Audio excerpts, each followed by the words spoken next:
Hacı Biçer, Silvan'da ilk şehit düşen Müslümanlardan PKK'nın eliyle cesur bir insan olarak tanınıyordu. Hatta arkadaşları arasında Hacı Biçer İslami mücadelenin saflarına katıldıktan sonra şöyle bir muhabbet de geçiyor.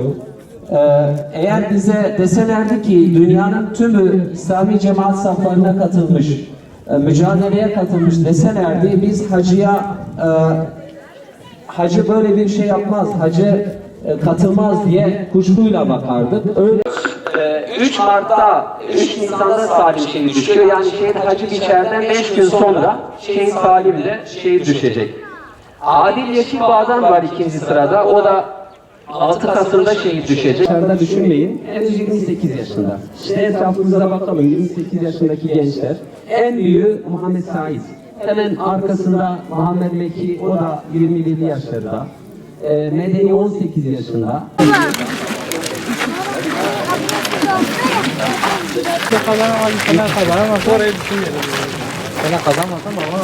25 Haziran akşamı, Perşembe'nin akşamında, Cuma'ya bağlayan gece burada toplanacaklar.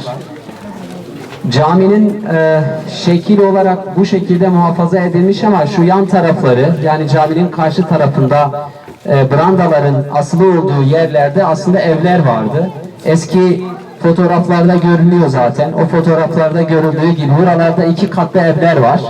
Ve bu evlerin de kapıları bu avluya... O gün camiyi basacak olan hain örgüt, mürted örgüt PKK bunun hesabını yapıyor.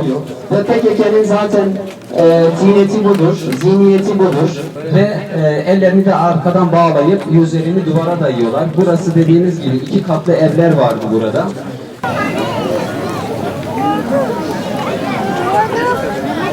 Allahu Ekber. Semi'allahu limen hamidah. Allahu Ekber. Allahu Ekber.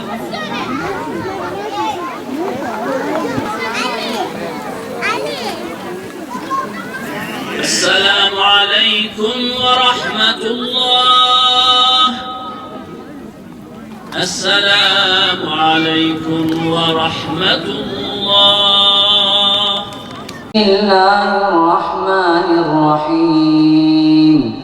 Yasin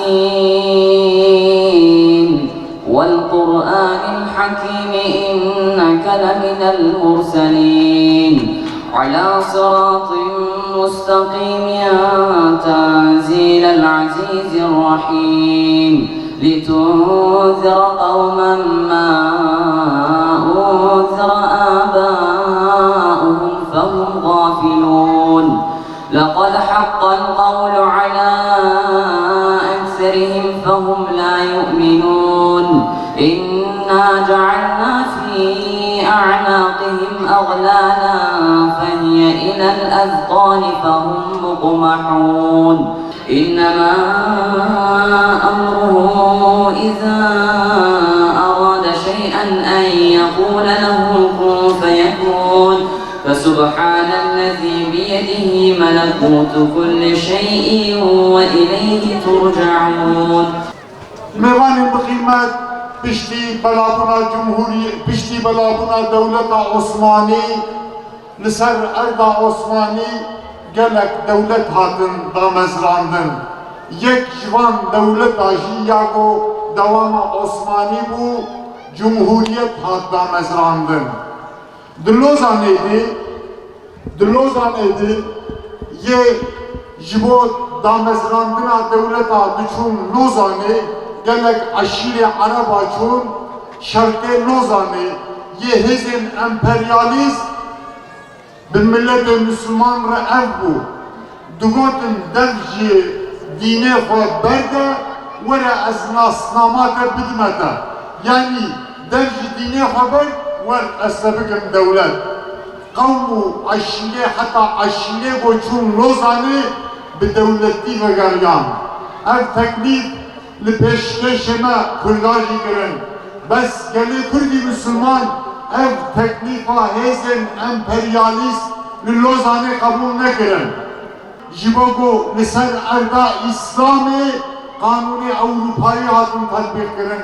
Liser erdameji Şeyh Said, Şehit Şeyh Said Rahimullah Rabu kıyam kır. Jiyana Şeyh Said gelek balkeşi, jiyanavi lgor İslam'ı Şeyh Said vakti lgor İslam'ı ayar kiriyi. Valabun saatek valabun yan nelgor İslam'ı jiyana Şehit Şeyh Said bütüne ya. Lgor te rivayet kirin, evari hevle sreş havradı bu Şeyh Said. Hatta az bandana srehe teheccüd dikir, dua dikir, Kur'an duhan.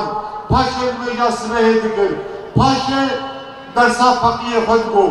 Pişti dersa fakiye dikadan vakti duha hasabet ticaret afad dikir. Vekilevi ticaret bu hasabet ticaret afad dikir. Paşe ev bu fakiye fa misal pişta haspa suvar dibun jibo irşad u tebliğat dine İslam'ı leherem afa gün bugün bajar bu bajar digaryan nabeyna nivroş u asır insan tebliğ ki insan ardıkır irşad dikir paşa hatta evari Şeyh Said u fakiye fa bi cemaata gündu bajara hukmiştin divana cezeri duhandın didan fandın evari pişti limeja aşa be eşraf u peşkeşe hereme hukmiş duvare siyasi duvare oli diniydi sohbet dikir yek saat dijyana Şeyh Valabun tüneyi pişti damezrandına Cumhuriyeti Kanuni Avrupa misal ardeme cihadın tatbik kırın medrese hatın girdin Arak belabu, Nebaşi belabu, teke uzaviye hatın girdin lehember hecayı İslami Kudsi harbet beyden bikar ani ev kadriye Cumhuriyet avakırın Şeyh Said Efendi lehember bir hali nigari bu beyden bimina bumaya Şeyh Said avim bir riya sulhe duhazı nunere hükümete hişyar bike. Hatta çend mektuba, çend namaya dişini meclis edileşi ev kanuni Avrupa'yı l'arda İslam'ı onu karın tatbik bike. Millet-i Müslüman kabul naki. Bes kadriye ev koşvanlı digotum jön Türkler yaşı ev kadriye ittihad-ı terakiye bu neden Peyami Şeyh Said neyati afayı hember İslam u hecayı İslam'ı berdevam kırın. Şeyh Said jibol hember vi hali kıyam biki amade kari afakir. Hatta ev bufat kadrat efadi dibeşi u ibhagoti tiştemme u Türk'a behev giredidan din bu. Yani din me u biraymeyi Türk behev giredan. İdi Türk'a din rakip. Dişteki me u Türk'a behev girebidi lholenama. Kıyam vacip buyi.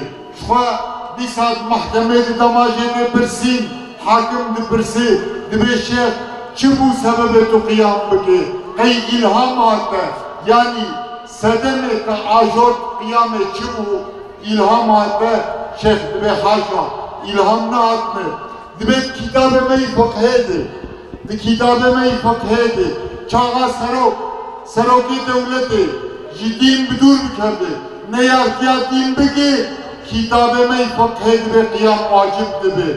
Jiboy var edibe jimin kıyam kır Şeyh Said Rahimullah. Şeyh Ahmet Kariya kıyam ediki. Ahmet Kariya ediki, çağa jmala khatar dikerdi, Gopalivi destevi deyi. Kavaniyavi, Gazivi'di ki dibe Şeyh matemelkiler beheli, demeptene beheli, Şeyh hers dibe şu vallahi es uvi gopale hobitene biminin eze lehember bedeniya ev kadriye Cumhuriyeti eze kıyam büküm. Ne ezci Hazreti Hüseyin çetirim, ne ji arzu iyalini, ji arzu iyali Hazreti Hüseyin çetirin.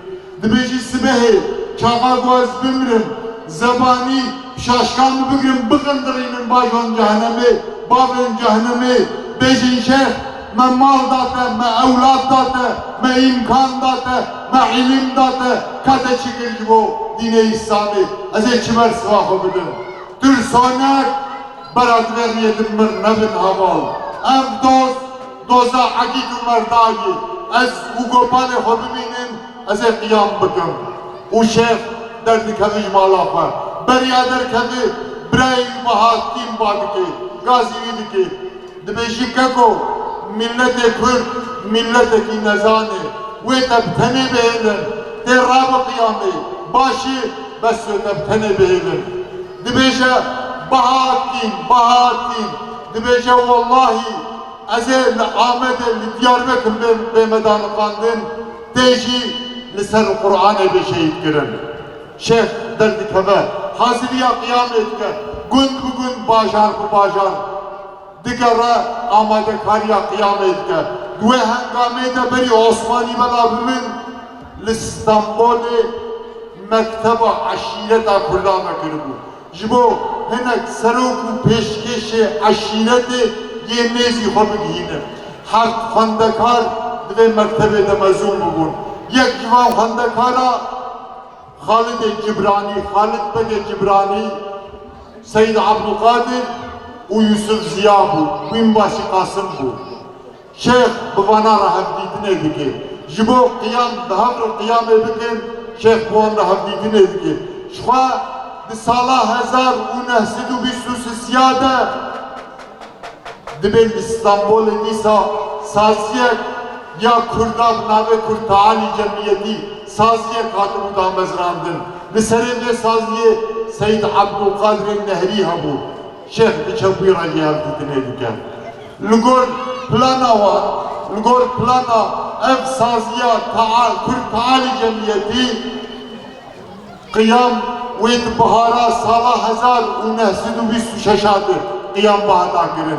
Bes pişti ev şeyh hevdidine dikin. Jibo kıyamı amade kariya dikin.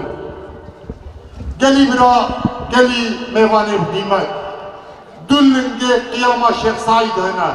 Yekce linge siyasiye, yadici linge askeri ucivakiye.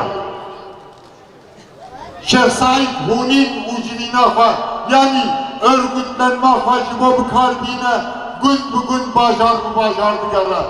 Lebeli Kadriye Cumhuriyet ama kiribun, binave binbaşı Kasım muhbirek bara nav karışık, bara nav teşkilata Şeyh Dabu. Binbaşı Kasım hevlinge Şeyh Said'e, zavayı Halid Bege Cibrani'ye, Halid Bege Cibrani burayı Şeyh Said'e.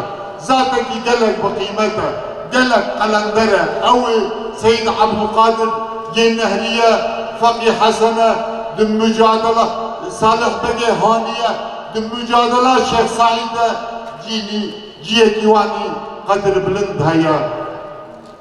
Khabati, bu Şeyh, bu havale hodikin, ev, hayini binbaşı Kasım, nunere hükümeti ce agahdar dike. Jiberwe, Belyago kıyam despe bike, Salah Hazar, u nehsidu bisu çarada, nunerin hükümeti asker dişine avul Yusuf Ziya dikirin. Pişti Yusuf Ziya dikirin, Halid Bege Cibrani dikirin. Her dahi beri go kıyam deste bike, her dahi dadırlıkinin wan şehit dikin. Jiberwi lingeki kıyamı sakat mageli bırak. Kıyama Şeyh Said'i gördüllün gibi habu beri duvalide, beri destebike lingeki kıyamı sakatma. Kıyam net vakti fade destebikir. Çünkü rapore binbaşı Kasım gördüda nunere devleti duhas kıyam beri vakti ve yani vak hayvana go besere habu valide duhas beri vakti ve destebikir. Beri vakti ve destebikir. 13 Şubat'a Salah Hazar u nehsidu bisu benca kıyama Şeyh Said dest bekir. Hatta bazı Nisan-ı berdevam kir. demago qiyam dest pekir hükümeta Cumhuriyete çıkar kir. Geli bira, qiyama Şeyh Said nehu kadriye ko Cumhuriyete avakirin qiyam tafandın. Çava qiyam dest pekir Avrupa diğer ambargo ser Cumhuriyete habu. Diğer god peyman avanda dişkiwara tuna bu. Avrupa haşte u penç hak teyari harbe şandın heremi. Limerdine ji Antabe ji Anadolu hatak trene de Merdine kadar bastı be. Lugur peyama Lozan'ı ve hata trene de devleta Türkiye yani asker nikari bud ve hata treni de darbas bebe. Yani hata treni havş bu erzak vekili bu. Destur Fransa destur da 200,000 asker de hata treni de anin heremi. Jibo kıyame bitefinin. Jeheladinde propaganda şeytani girin. Çun Rojava yani Çun Batiye Müslümane Batiye Ergodin Şeyh Said ajanı İngiliz'e. Çünkü Şeyh Said Berya Kodes kıyame büke Müslümane Konya'ra mektup şandın İstanbul'a şandın linge kıyame yego hönünü civina Anadolu ve Mıkra Seyyid Abdülkadir bu. Le Anadolu Godin ev kıyam Şeyh Said ajanı İngiliz'e. Le her imame le Anadolu Godin kıyama Şeyh Said kıyamet Kürdiye. Hatın leher imame godin kıyama Şeyh Said liser name İngiliz Şeyh Said vikari dike. Bu propaganda şeytani khostin kıyamet bitefinin. Şeyh Said diğer çend bajar sendin fakat kuvveta düşmün gelek zededir bu de encamede de 15 Nisan'a Salah 1925 Şeyh Said Limuşe Lisser Ceme Murade Lisser Pira Ceme Murade ev u havale xwe şterefi hezin hükümeti askeri esir hatın girtin. Paşe Şeyh Anin Diyarbakır kıstın hapse şuha mahkemavi gelek direce geli bira. Mahkema Şeyh ego hatta naha giyaştime eve şirdi yana gelek direce uy haps kirin.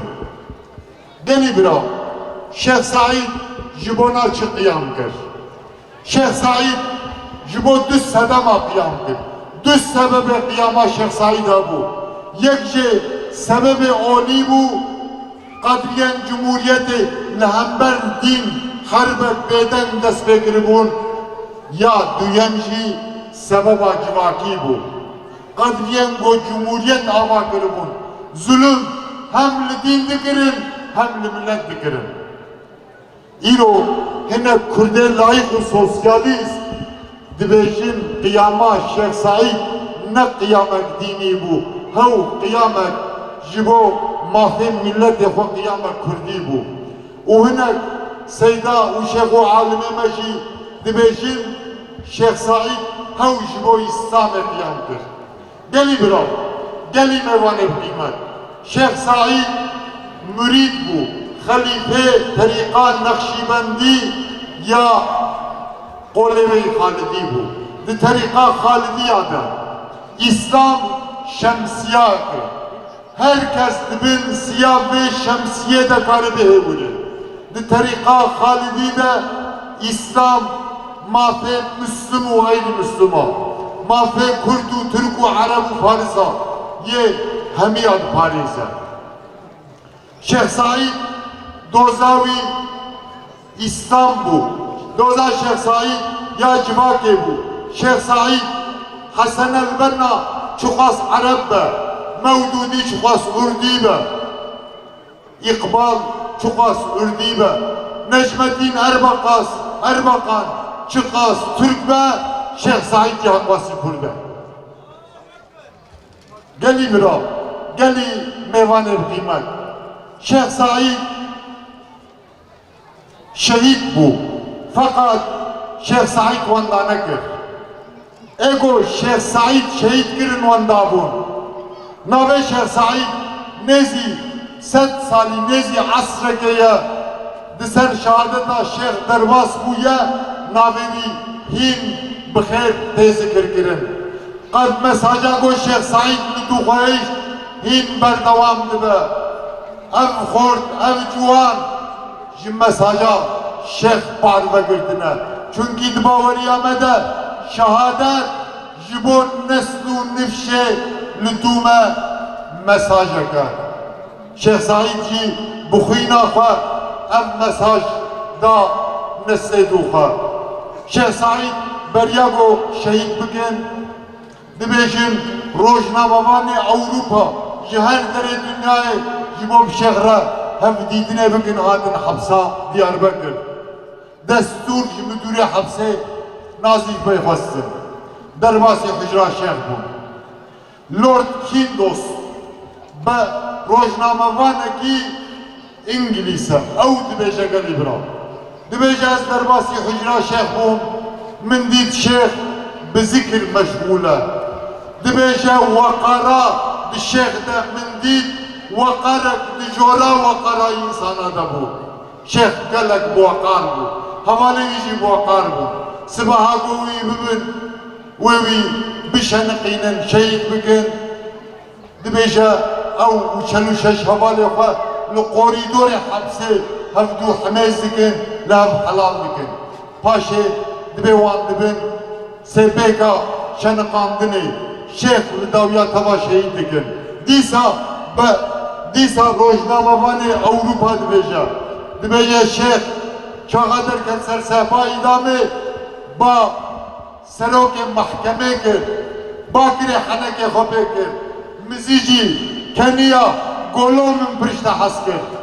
Fakat peyvek dîrokî dike li wê dira Şeyh. Beriya goyî bişeniqînin serokê mehkemê deftera xwe dirê jî wî dike. Dibêje ji min peyamek xwe dawî binivîsîne. Şeyh dibêje dinivîse Şeyh, ji xwe şair e jî. Dinivîse dibêje qiyama min ji bo Xweda û ji bo dîn bû. Qiyama min ji bo Xweda û dîn bû. Min xwest hewbera neslê me, torînê me, neviyê me li pêşberî dijmin bera sernixûn nebin, bera mehcûb nebin. Dibêje neviyê me li pêşberî dijmin bera hew me mehcûb nekin. Ey Şeyh, ji gundê Sûsayê, ji gundê şehîdê Sûsayê em gazî te dikin piştî esrekê. Ew neviyê got te digo bera me mehcûb nekî li vê meydanê kombûne. Ew neviyê got te digo şehîdê Sûsa, xortê şehîdê Sûsa bi xwîna xwe dîroka te ji nû dibijan kirin.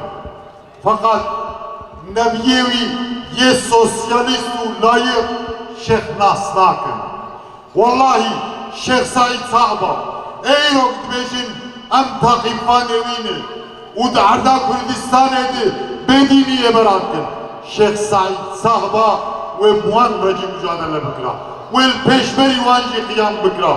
Çawa li pêşberî Qadiriyê Cumhuriyetê bêdîn qiyam kir. Wê li pêşberî Qadiriyê godoza Marx û Lenin dixwaze di erdame de li ser milletê Kurdî Müslüman bikin hakim li pêşberî wan jî wê Şeyh qiyam bikira. Tekbîr! Tekbîr!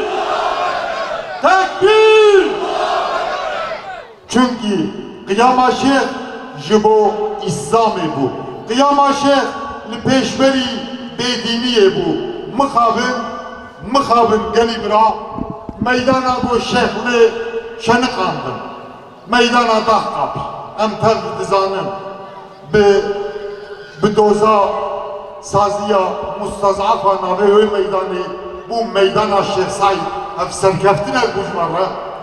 Mixabin meydana Şeyh wê şeniqandin yê dibêjin em li bê Şeyhin yê dibêjin Şeyh doza Kurdî û Kurdistaniyê dikir aynî li wê meydanê ji sedî heftê û du dengê xwe dan qatilê Şeyh ew qediyê ew partiya گو شیخ شنقاندن دنگه خودان می پارتیه گلی برا جمعی ظالمه خوی خواه بجی جهنم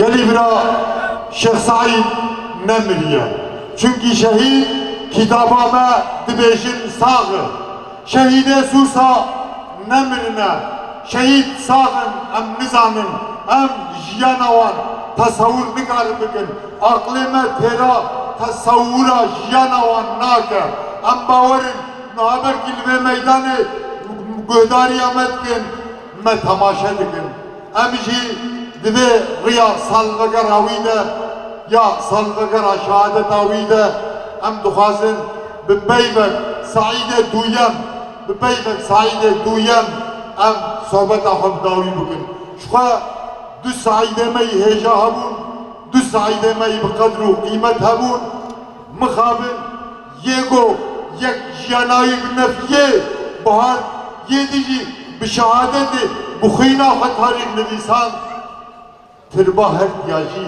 ji me veşar bin çawa ji zîndebûna wan ditirsiyan ji mirna wan jî ditirsin em ba nûnerê dewletê dikin em bayê hikûmetê dikin besî tirba Saîdê me diyar bikin besî ev millet doza Saîdê xwe dikin gelî bira Saîdê dûyem hûn zanin çi dibêje dibêje benim dilim ölümle susturulsa benim dilime bedel birçok dil konuşacak ve bu hizmeti idame edecek.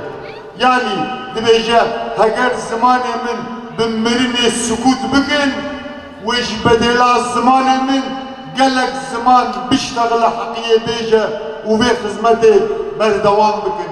Ava gundê Sûsa şahidê mêvanê li meydanê şahidin tev bi zimanê her du Saîdan işleğe Şınava Kürdistan alimi derve İslam Rabuşnava Kürdistan şeriat gotuban kir şerqu xeltef bi Hasan مجبير بك مخون دعوة ويقران أي شهيد دين وادرج دين إسلام فريد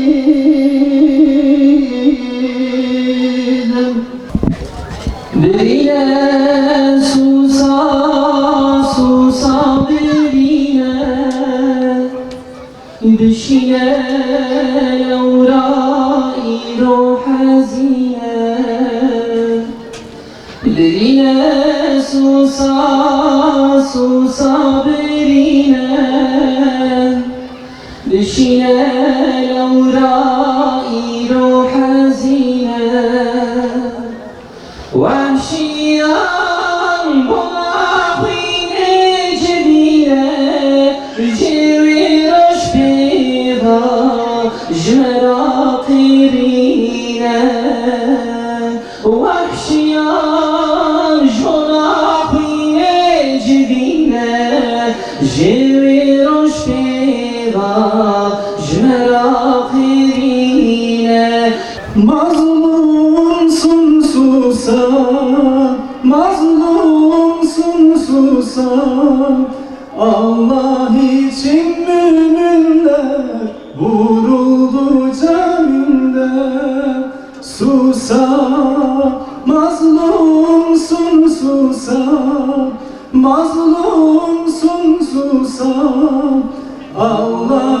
için müminler vuruldu caminde Ey ümmeta peygamber malın agrin ibreti Evliye yari İslam'ı çetkin seri ümmeti Hunekin eşyar bebel jive hava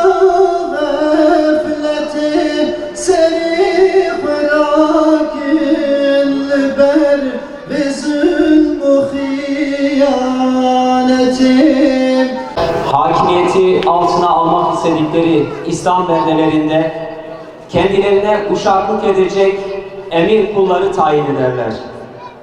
Türkiye'nin doğu güneydoğusunda halkı İslam'dan uzaklaştırıp kendilerine köle durumuna getirmek için uşaklık ihalesini mürted örgüt PKK'ya verdiler.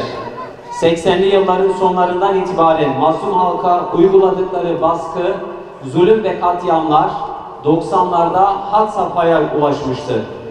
Köyleri basıp toplu katletmeler, yolları kesip eşkıyalık yapma, kendileri dışındaki herkesi hain, işbirlikçi yaftasıyla hedef gösterip suikast planlamak. Hasılı emperyalist güçler ne istediyse PKK harfiyen yerine getiriyordu. Zulüm ve vahşetlerine baş kaldırıp İslam'ın izzetini ayakta tutan Müslümanlara 3 seçenek sundular. Ya boyun eğeceksiniz, ya bölgeyi terk edeceksiniz, ya da sizi öldüreceğiz. Ama Kur'an-ı Düstur, Peygamberi rehber, Allah'ı tek ilah kabul eden Müslümanların zulme boyun eğmeleri söz konusu olamazdı. Müslümanlar, din ve millet hainlerinin zulmüne karşılık İzzet sancağını dalgalandırdılar. Müminlerin imanlı direnişleriyle sersemleşen din düşmanları türlü türlü hainliklere başvurdular. Bu hainliklerin bir örneğini de Susa'da sergilediler. Gerçek yüzleriyle Müslümanların karşısına çıkma cesareti edemediler. Asker kılığında camiye baskın düzenleyip ayakkabılarıyla girdikleri camide bulunan 11 mümini zorla dışarı çıkarıp duvara dayadılar. Ellerini arkadan bağladılar. İslami mukaddesatlarımıza ağır hakaretler yağdırdılar. Haşa, Allah'ınız nerede, gelip sizi kurtarsın diyecek kadar alçaldılar. En sonunda da elleri bağlı bu kardeşlerimizi otomatik silahlarla tarayıp 10 Müslümanı şehit ettiler.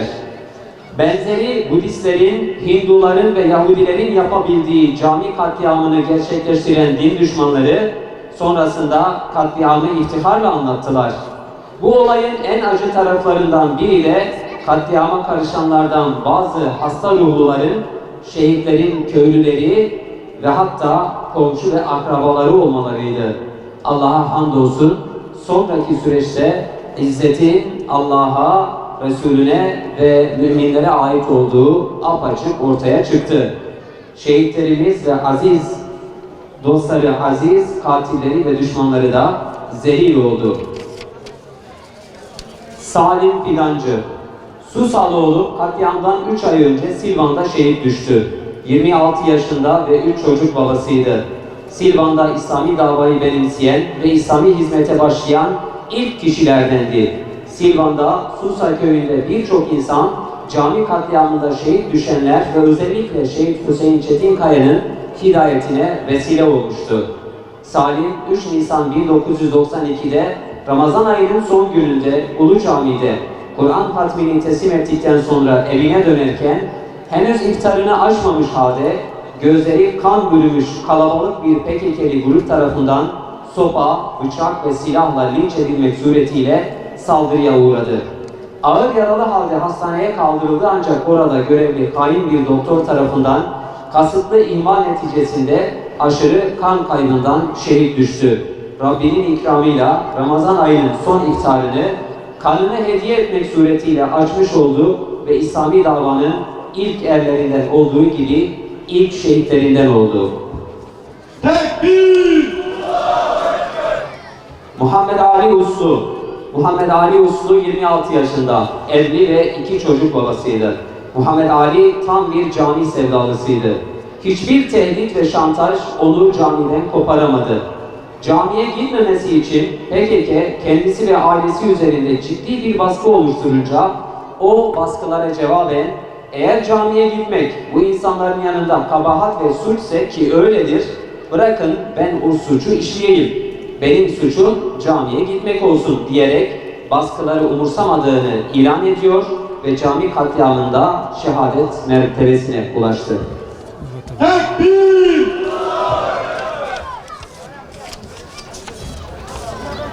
Muhammed Said Fidancı. Muhammed Said 28 yaşında evli ve 3 çocuk babasıydı. O gece camide Muhammed Meki, Medeni ve Zeki isminde 3 kardeşiyle birlikte ruhunu Rahman'a teslim etti. Ailesinin geçimini sağlamak için köyün dışına tütün ekmişti. O gün akşama kadar çalıştıktan sonra eve dönmüş, akşam yemeğinden hemen sonra çokça haz duyduğu camiye ve arkadaşlarının yanına gitmişti.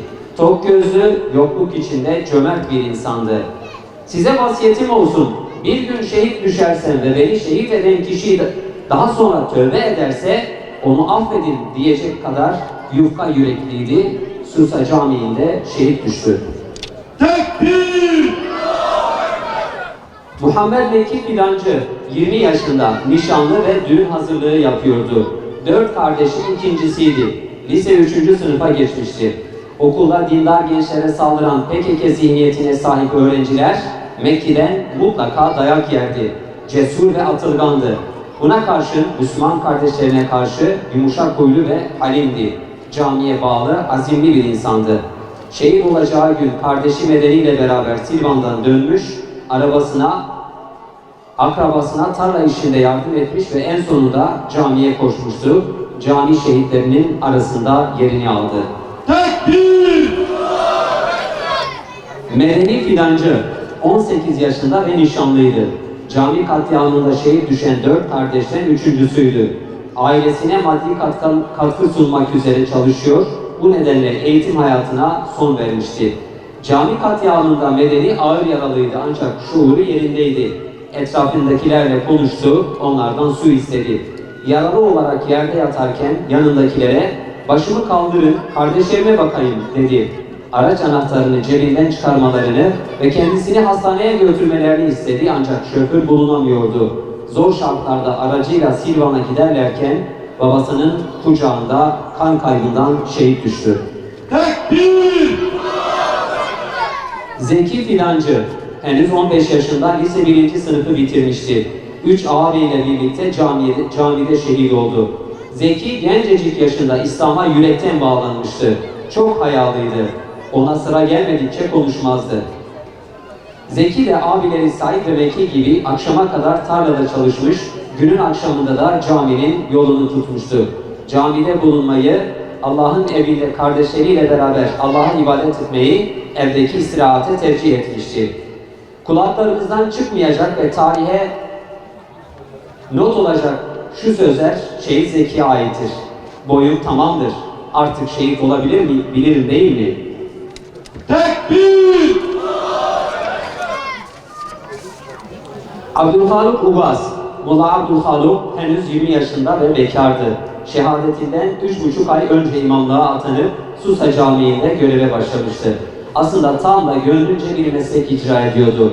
Camide tek başına sıkılmıyor musun diye soranlara "Ben camide yalnız değilim ki, Kur'an-ı Kerim gibi bir arkadaşım var" diyordu. Kur'an aşığı imam, Kur'an yolunda can verdi. Tekbir! Muhammed Emin Kantar, 15 yaşında ve lise 1. sınıf öğrencisiydi. Cami katliamında babası Hacı Ahmet'le birlikte katledildi. Muhammed Emin daha ömrünün baharındaydı. O da Zeki Fidancı gibi daha genç yaşta camiye gönülden bağlanmıştı. 15 yaşındayken davanın çocuk şehitleri arasına girdi.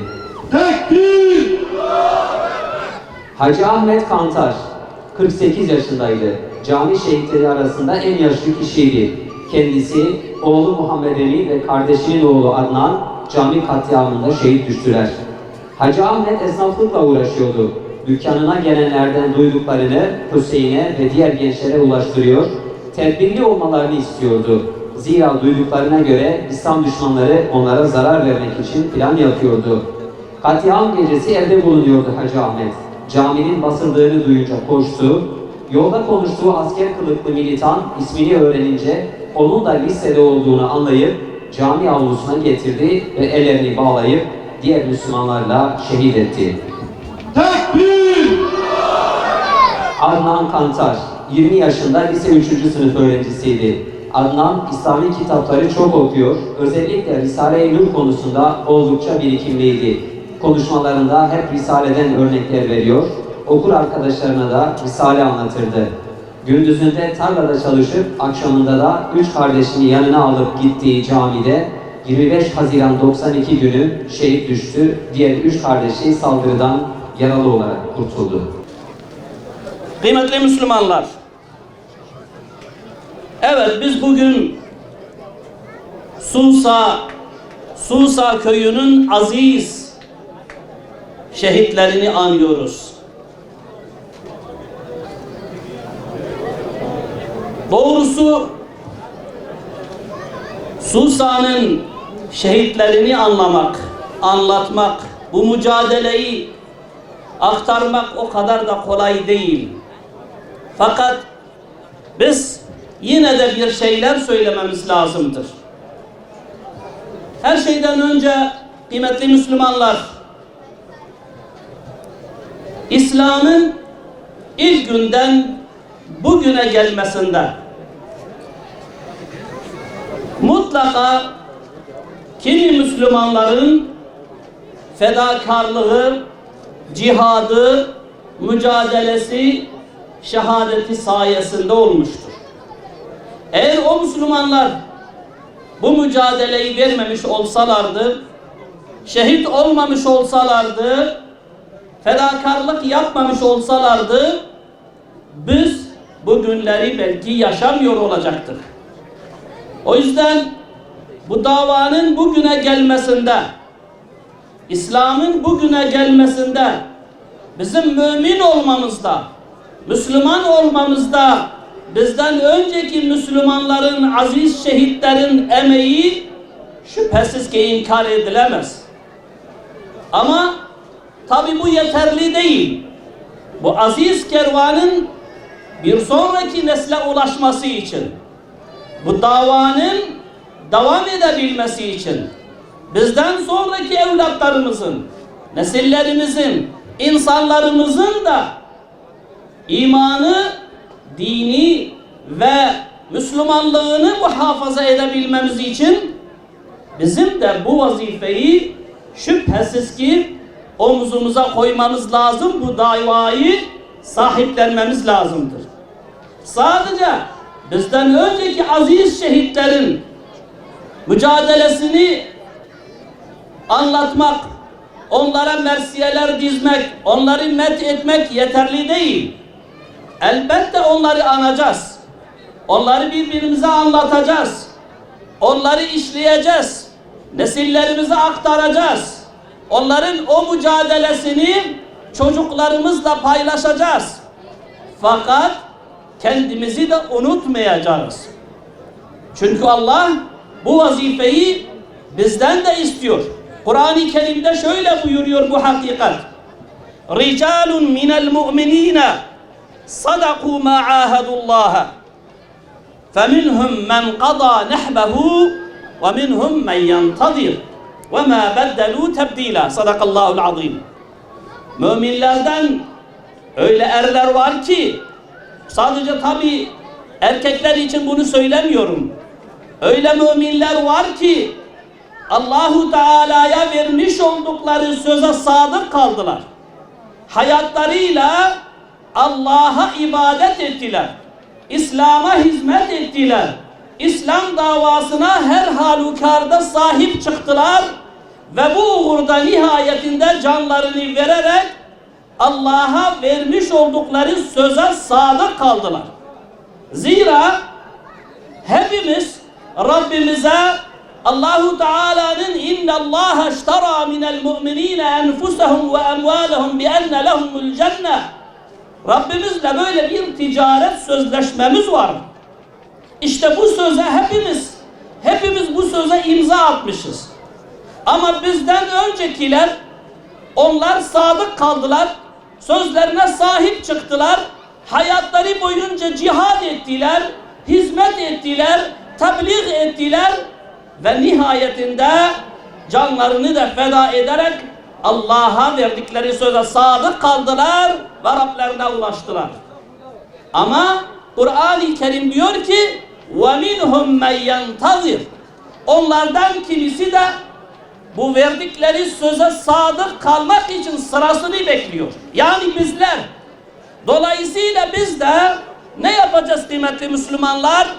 Allah'a vermiş olduğumuz söz gereği hizmet edeceğiz, cihad edeceğiz, mücadele edeceğiz, fedakarlık yapacağız, okuyacağız, okutacağız, tebliğ yapacağız, ibadet edeceğiz, camiye gideceğiz, İslam'a sahip çıkacağız ve bu salih amellerimizle evimizde yatarak ölsek bile inşallah şehadet faziletine sahip, Allah-u Teala bu fazileti bize nasip edecek.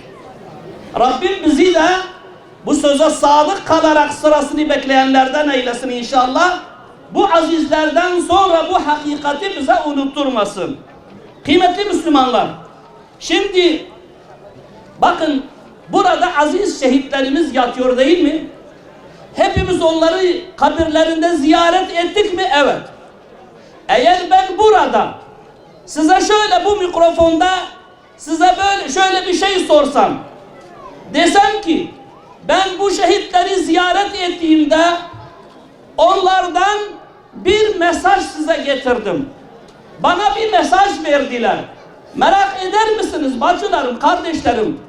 Bu azizlerin dilinden ama Kur'an'ın ifadesiyle bize gelen bir mesaj yok mudur? Vardır elbette. Bu azizlerimizin mesajı var, mesajı bize.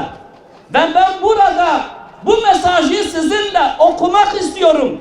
Şu aziz şehitlerimizin bize ilettikleri mesajı size iletmek istiyorum, hatırlatmak istiyorum. Aslında hepiniz bunu defaatle okumuşsunuzdur. Ne diyor? Bir dinleyelim, şehitlerimiz bize hangi mesajı veriyor? Bize hangi dersi veriyor?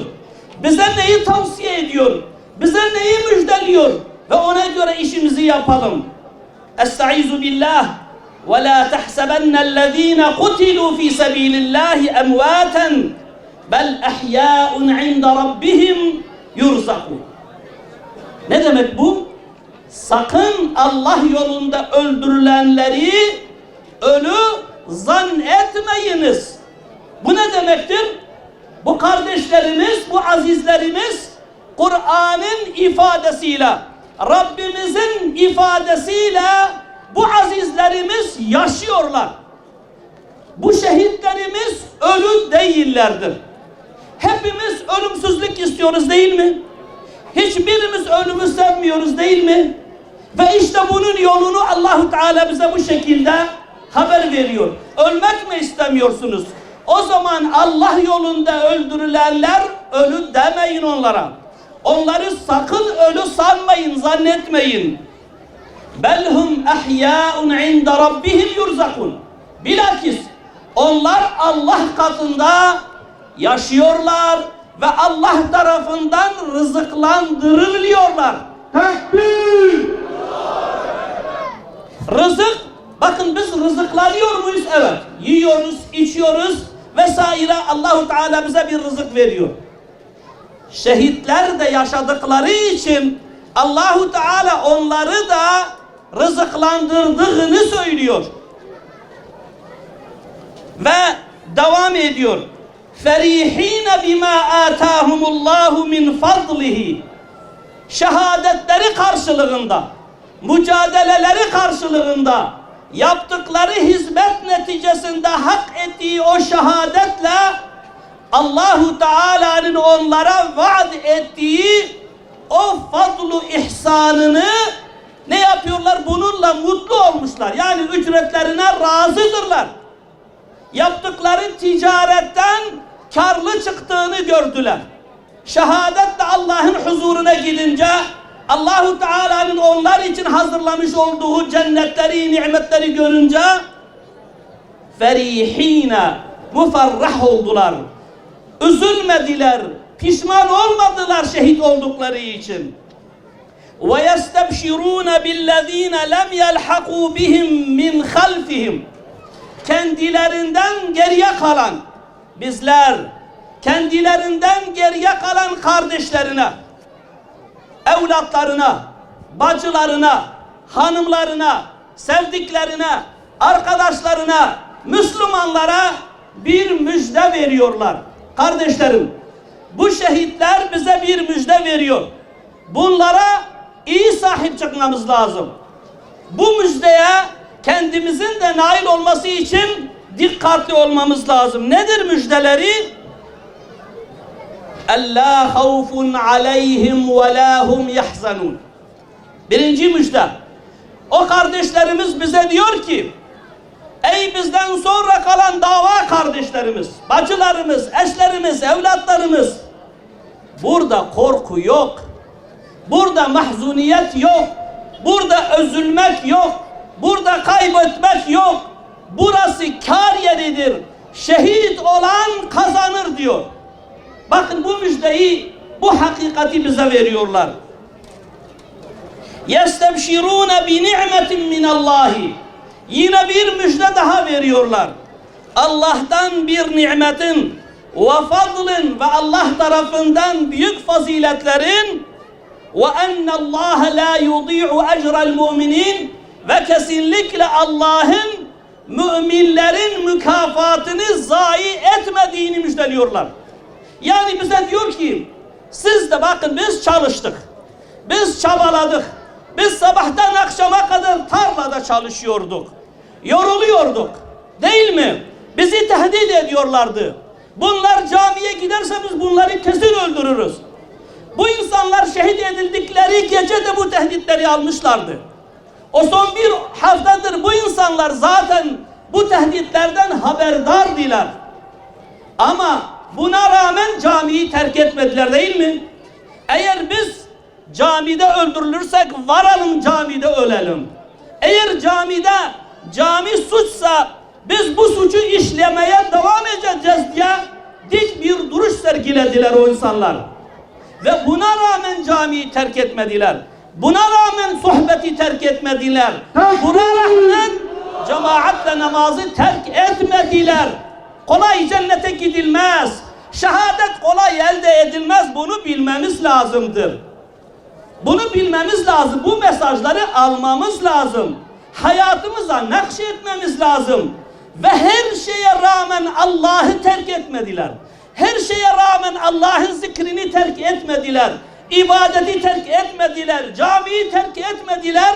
Tabii ki Allahu Teala da onlara şehadetin faziletini nasip etti. Yol budur. Hayat budur. Hangi yolda yürürsen o yoldaki neticeyi elde edersiniz. Dolayısıyla biz şehitlerimizin müjdelerinin kıymetini bilelim. Bu yolun kar yolu olduğu, bu ticaretin büyük kar içerdiği, burada Allahu Teala'nın rızasının olduğu ölümsüzlük yoludur bu. Cennet yoludur, mükafat yoludur. Bu yolda yürüyen kaybetmemiştir tarih boyunca. Bu müjdeyi veriyorlar. Bunu iyi kavrayalım. Ve dolayısıyla bundan taviz vermeyelim, hiçbir şey bunun önüne geçmesin. Bir diğer husus kıymetli kardeşlerim, bakın bu ruh, bu bilinç, yani cihad ruhu, cihad şuuru, cihad bilinci, şehadet bilinci, şehadet ahlakı bir toplumda var olduğu müddetçe izzet eksik olmamıştır, olmaz. Bunu da çok iyi etmemiz lazım, kavramamız lazım. Bakın Peygamber Efendimiz sallallahu aleyhi ve sellem kılıcının üzerinde şöyle bir ibare yazılıydı. Ne diyordu? Korkaklıkta ar ve zillet, ileri atılmakta şeref vardır. Korkaklıkta ar ve zillet, ileri atılmakta izzet ve şeref vardır. Peygamber Efendimiz bu mesajı, bu bilinci kendi kılıcının üzerinde yazdırmıştır. Bu iyi bir derstir. Yine Peygamber Efendimiz sallallahu aleyhi ve sellem diyor ki, cihadı terk eden bir milletin kaderi zilletten başka bir şey değildir. Şimdi kardeşlerim, bir ruh beden için ne kadar önemliyse cihad bilinci, şehadet bilinci, cihad aşkı, hizmet aşkı, şehadet aşkı da bir toplumun izzet bulmasında, ruh bulmasında o kadar önemlidir. Bir toplum bu ruhtan uzaklaştı mı o toplumun zilleti eksik olmayacaktır. Dolayısıyla bunu da mutlaka hesaba katmamız lazımdır. Yine bir şehidin sözü diyor ki uğruna öleceğin bir davan yoksa yaşayacağın hayat senin hayatın değildir. Senin bu dünyada uğruna mücadele edeceğin, hizmet edeceğin, fedakarlık yapacağın, cihad edeceğin ve gerekirse şehit olacağın bir davan yoksa, böyle bir dava adamı değilsen, böyle bir dava kadını değilsen, unutma ki yaşadığın hayat ismin Müslüman olsa da yaşadığın hayat senin İslami hayatın değildir. Ve maalesef bugün biz bu ruhu zayıflattığımız için şu anda bu topraklar üzerinde yaşadığımız hayat, toplum Müslüman olduğu halde yaşadığımız hayat bizim hayatımız değildir, değil mi? İslami bir hayat değil. Bunun sebebi budur işte kıymetli Müslümanlar. O yüzden buna sahip çıkmamız lazımdır. Kardeşlerim, şimdi bu işin ehemmiyetini bir iki örnekle hatırlatmak istiyorum. Biliyorsunuz Peygamber Efendimiz sallallahu aleyhi ve sellem bu bilinci, bu aşkı sürekli kardeşlerine, bacılarına telkin ediyordu, bu eğitimi veriyordu. Bugün bizim buna ihtiyacımız var. Biz şehitlerimizi anarken bir güne bu işi tahsis edemeyiz. Biz bu dersi almadığımız müddetçe bu şuuru, bu bilinci ruhumuzda biz nakş etmediğimiz müddetçe hedefimize ulaşamayız. Mesela bacılarım için bir örnek söylemek istiyorum İslam tarihinde. Hazreti Hansa diye bir Müslüman sahabe var. Kadisiye Savaşı'nın hazırlığı yapılıyor. Ve bu hanım sahabenin 4 tane oğlu var. Bakın nasıl evlat yetiştiriyorlar. Bugünlere o insanların bu ruhiyle biz ulaştık. Bu mantıkla ancak ulaşabildik. Ve bu hanım sahabe ne diyor biliyor musunuz? Almış 4 tane evladını cihad meydanına gelmiştir. Hazırlıklar bitmiş. Sabah erkenden savaş başlayacaktır. Evlatlarını son bir kez onları huzurunda topluyor. Bak öncesinde zaten o ruhla onları yetiştirmiş. Cihad günü onları huzuruna çağırıyor. Bak evlatlarım diyor. Biz yarın cihada gireceğiz. Yarın savaş başlayacak. Değil mi? Evet. Siz kendi iradenizle Müslüman oldunuz değil mi? Evet. Siz kendi hür iradenizle buraya geldiniz değil mi? Evet. Siz Allah yolunda cihad edip fedakarlık yapanların mükafatının Allah tarafından büyük olduğunu da biliyorsunuz değil mi? Evet. Siz dünyanın fani, dünya nimetlerinin geçici, Allah katındaki hayatın ebedi, baki nimetlerinin sonsuz olduğunu da biliyorsunuz değil mi? Evet. İş bitmişti. Bakın söylediği nasihatlerde nasıl bir mantık veriyor evlatlarına. Ve dolayısıyla madem hakikat budur evlatlarım diyor, yarın cihat, savaş kızıştığı anda size tavsiyem düşman saflarının içine kadar girin. Ortasına kadar dalın diyor. Ve gözlerinizle diyor müşriklerin komutanlarının liderlerini diyor arayın. Ve onlara darbe vurmaya çalışın. Ve bu şekilde mücadele ederek şehit olun diyor. Onları bu şekilde daha çok cesur olmasını teşvik ediyor. Netice itibariyle bu hanım sahabenin 4 evladı şehit düşüyor. Savaş saflarının içine kadar girmesi. Düşmanların komutanlarını bulup onları öldürmek için mücadele etmek büyük bir fedakarlıktır. Bunun neticesi zaten şehadettir. Sonra onları topluyor. Cesetlerinin başında Allah'a ellerini açıyor. Allah'ım beni bu büyük fazilete, şehitlerin annesi olma şerefine nail ettiğin için, bana bu lütufta bulduğun için sana hamdü senalar olsun ya Rabbi diyor. Rabbim beni bu aziz şehitlerle cennetinde mükafatlandır diye Allah'tan bir kez daha dua ediyor. Düşünebiliyor musun? Annelerimiz evlatlarını bu şekilde yetiştirmesi lazım. Oğlum camiye gitme, tehlike var. Sohbete gitme, şu var. Şuraya gitme, ileride memurluğuna engel olur. Şunlarla oturup kalkma, şöyle olur, böyle olur demiyorlardı. Onlar evlatlarını bu ruhla yetiştiriyorlardı. Bir erkek sahabeden de misal vererek sohbetimi yavaş yavaş bitirmek istiyorum. Bu ruh nasıl veriliyordu? Biz neye muhtacız? Bunu söylemeye çalışıyorum.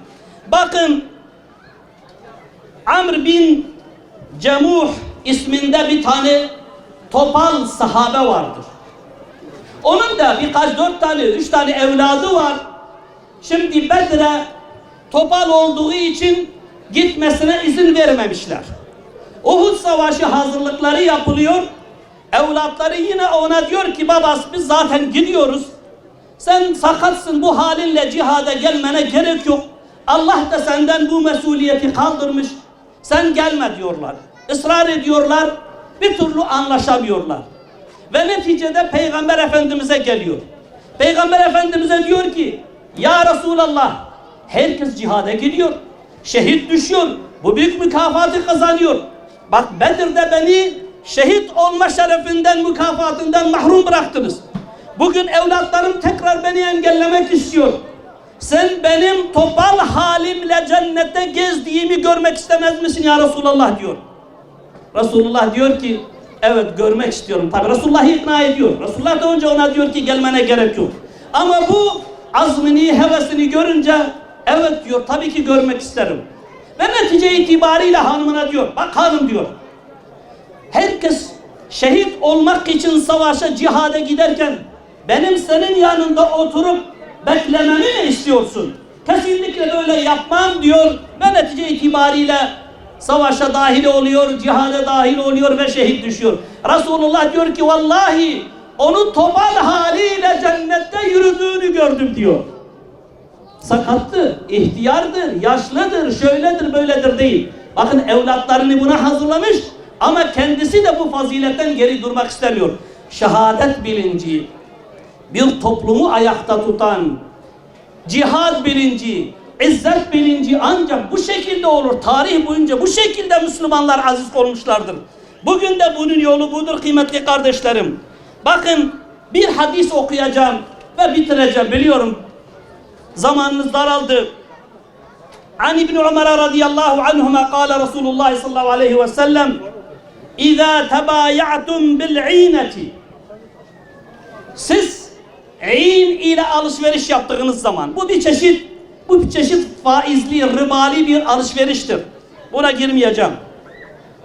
Ve ahaztum eznâbel bakari, ve hayvanların kuyruklarına yapıştığınız zaman, ve raditum biz zar'i, tarlaya, ziraate, ekine razı olduğunuz zaman, ve teraktumul cihada, ve cihadı terk ettiğiniz zaman, sallatallahu aleykum zullen, Allahu Teala size zilleti musallat eder. Zillet üzerinize çöker.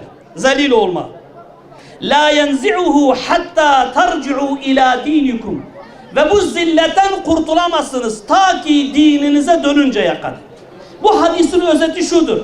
Siz ticaretle, hele bir de haram ticaretle, tarla işi, hayvancılık işi, yani dünyevi işlerle meşgul olup bunu ön plana çıkarıp ahiret hizmetlerinin önüne koyup hayatınızı, zamanınızı daha çok bunlarla geçirip cihadı terk ederseniz zillet sizden eksik olmaz. Ne zaman ki cihada döndünüz, şehadet aşkıyla hizmete konuldunuz, o zaman Allahu Teala sizi bu halden kurtaracaktır. Çözüm budur. Netice itibariyle kardeşlerim, bacılarım, şimdi şunu söyleyip bitiriyorum. Bu aziz şehitlerimiz, biz bugün Susa şehitlerini anıyoruz. Susa şehitleri nerede şehit oldu? Camide. Her türlü tehdide rağmen yine camiye gittiler. Nerede şehit oldular? Cemaatle namazda. Nerede şehit oldular? Ne yapıyorlardı? Sohbet yapıyorlardı. Birbirlerine İslam'ı anlatıyorlardı. Şimdi kardeşlerim, Bugün biz ne haldeyiz? Bakın onlar tehdit edildikleri halde, her türlü tehlikeyle karşı karşı oldukları halde o gün onlar camiyi terk etmedi. Şehit olacaklarını, bugün ve yarın şehit olacaklarını biliyorlardı çünkü. Durum oydu, her gün bir yerde bu oluyordu. Ama buna rağmen gittiler camiye. Buna rağmen gittiler sohbete. Buna rağmen tebliğ ettiler davalarını. Buna rağmen hizmeti terk etmediler. Çalışmaları terk etmediler ve aziz bir şekilde Allah'ın huzuruna gittiler. Ama bugün biz maalesef bundan uzakız. Dolayısıyla biz Susa şehitlerini anıyorsak, buradan gittikten sonra her birimiz kendi köyündeki camiyi Susa camisi olarak görmesi lazım. Her birimiz birer Susa şehidi olarak camiye sahip çıkmamız lazım. Mahallemizdeki camiyi bu şekilde ihya etmemiz lazım. Azizlerimiz, kardeşlerimiz, 4 tane kardeş, baba oğul bilmem falan kesler bu uğurda şehit oldular, can verdiler. Biz de bugün dükkanım 1 saat geç kapanmasın diye camiyi terk ediyoruz. Şu işimiz kalacak, bu programımız, bu televizyon bilmem şeyimiz diye maalesef camilerimizi boşalttık. Bu büyük bir eksiklik. Bunu kabul edelim. Dolayısıyla bir an önce bu yanlıştan vazgeçmemiz lazım. Susa şehitleri bize camiyi sevdirmesi lazım. İnadına cami dememiz lazım, sohbet dememiz lazım, tebliğ dememiz lazım, İslam'a hizmet dememiz lazım. Bugün maalesef bu izzet yolunun karşısında bizde dünyevileşme hastalığı peyda olmuş. Dünyamız bizi camiden alıkoyuyor, sohbetten alıkoyuyor, hizmetten alıkoyuyor, şuradan buradan alıkoyuyor. Bu büyük bir musibettir. Musibet şehitlerimizin, aziz kardeşlerimizin şehadeti değil. İslam'dan uzaklaşmak asıl büyük musibettir. Buna dikkat edelim ve camilerimize sahip çıkalım, hizmetlerimize sahip çıkalım, sohbetlerimize sahip çıkalım, kardeşlerimizi ziyarete sahip çıkalım, davamıza sahip çıkalım. Her ne pahasına olursa olsun hiçbir şeyi hatırına bu hizmetleri terk etmezsek bizden sonrakiler de bizi hayırlanacaktır inşallah. Bir dua ile sohbetimi bitirmek istiyorum. Ya Rabbi, aziz şehitlerimizi sonsuz merhametinle onlarla muamele et. Allah'ım onların sevdiklerini, onların ehlini, onların sevdiklerini, kardeşlerini de bu yüce şuurla, şehadet şuuruyla, hizmet şuuruyla, cihad şuuruyla şuurlandır ya Rabbi. Allah'ım bizi de onlar gibi dinine sahip çıkan, davasına sahip çıkan, camisine sahip çıkan, hizmetlerine sahip çıkan, inancına sahip çıkan, toplumun ıslahı için mücadele eden salih kullarından eyle ya Rabbi. Allah'ım onların kanını bu toprakların ihyası için bereketli kıl ya Rabbi. Allah'ım bizim kalbimizden, bizim ruhumuzdan, bizim fikrimizden şehadet bilincini çıkarma ya Rabbi. Şehadet aşkını, cihad aşkını, hizmet aşkını çıkarma ya Rabbi. Allah'ım onların yolunu sürdürenlerden eyle bizi. Onların o yüce ahlaklığıyla ahlaklandır bizi. O yüce ruhla bizi ruhlandır ya Rabbi. Onların davasına sahip çıkanlardan eyle ya Rabbi.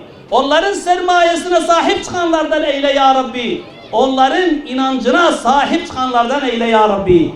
Allah'ım dünyevi hastalıklarla, dünyevileşme hastalığıyla bizi müptela etme ya Rabbi. Allah'ım bizi sana layık olduğu üzere kulluk yapan kullarından eyle inşallah. Amin. Velhamdülillahi Rabbil alemin. Li ruhi şuhedâil İslam vel Kur'an. El Fatiha.